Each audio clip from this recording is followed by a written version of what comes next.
dapat naglilinis ka? Hindi ba katulong ka? Teka lang ha, sino ka ba talaga? Excuse me? Ako talaga tinatanong mo. Girlfriend lang naman ako na magiging amo mo. Inutos-utosan ako magtimpla ng kape, nilait-lait niya ako. Alam mo, Mami, hindi ganyan yung pagkakilala ko kay Joanne eh. Sorry na ha. Saan kapal-kapal ang mukha mo ha? Ginawa pa akong katulong, pinagtimpla pa ba ako ng kape mo? Baby, ang ganda-ganda naman dito sa bahay niyo.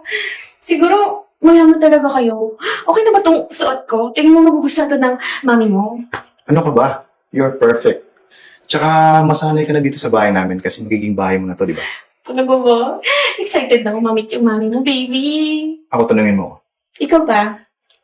Napaka-excited ko kasi first time ko nagdala ng babae sa bahay. And for sure magugustuhan ka ni Mami. Sobrang ganda mo. Napaka-elegante tignan. So, yun, excited na excited ako. And si Mami, napakabait nun. So, may pag-usap ka lang. Okay, baby. Sige.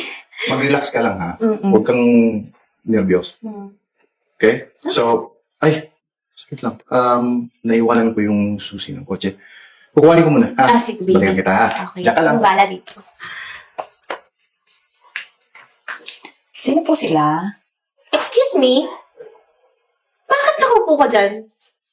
Hindi ba dapat naglilinis ka? Hindi ba katulong ka? Tsaka, bakit ganyan ang ayos mo? Hindi ba dapat nakapang-yaya ka? Tsaka, tanda-tanda mo na. Nag-uupo-upo ka pa dyan. Dapat asikasuhin mo ako. Teka lang ha, sino ka ba talaga? Excuse me? Ako talaga tinatanong mo. Girlfriend lang naman ako na magiging amo mo. Si Sam, dapat tawagin mo akong mama. Kasi sa susunod, ako na yung may-ari ng bahay na to. Tsaka, pwede ba? Magtimpla mo akong kape. Kakairita ka na ha. Anong gusto niyong kape? May gatas ba?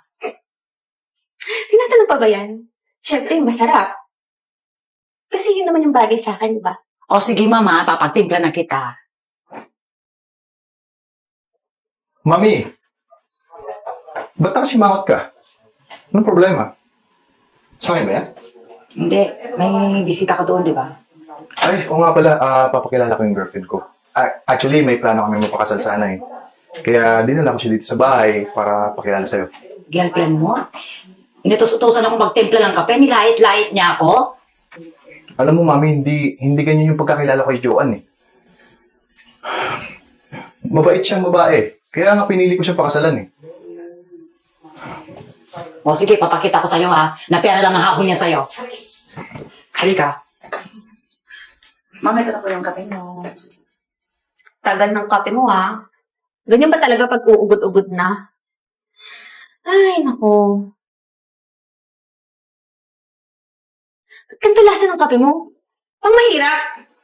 Ba yan? Tsaka. Ganun po ba, ma'am? Sinaratan po ng kape mo.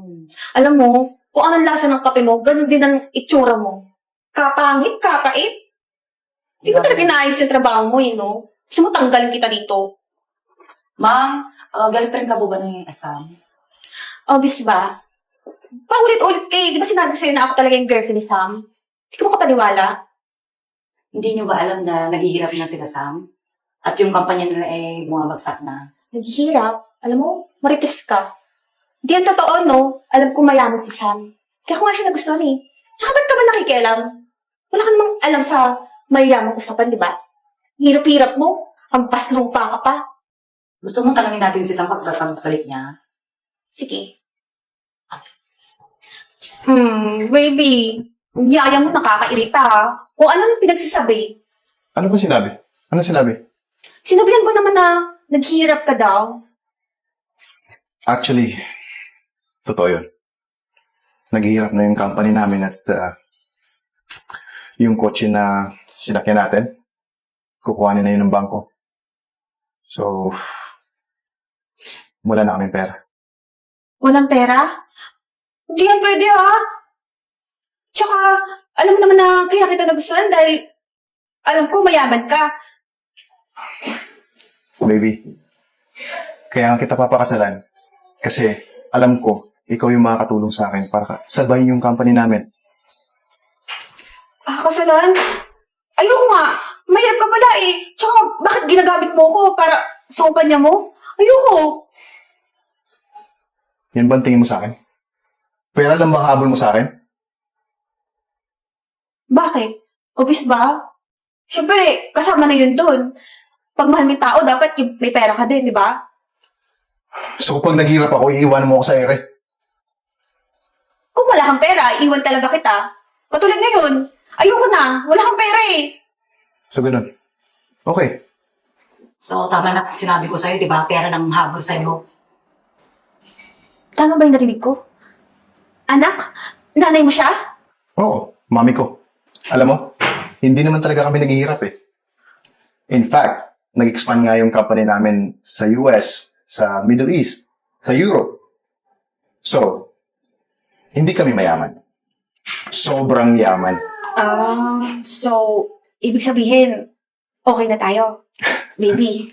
Diyan ka nagkamali. Ngayon, lumabas ang tunay mong ugali? Pera lang habol mo sa akin? No way. So, ano pa hinihintay mo? At saka pala, sa ginawa mo sa nanay ko, hindi kita mapapatawad. Nilait-lait mo yung nanay ko. Sa bahay namin. Baby, kasi hindi naman kasi siya nakaayos eh. Tsaka yung itsura niya. Sorry na. Saan kapal ang mukha mo, ha? Ginawa pa akong katulong, pinagtimpla pa ba ako ng kape mo? Palayasin mo nga yan, anak! Mami, sorry na talaga. Huwag mo kasi tawaging mami. Ano, sabi ng mami ko, umalis ka na daw. Lumayas ka na. Sige. Kasi ayaw ko ng mukhang pera. Layas!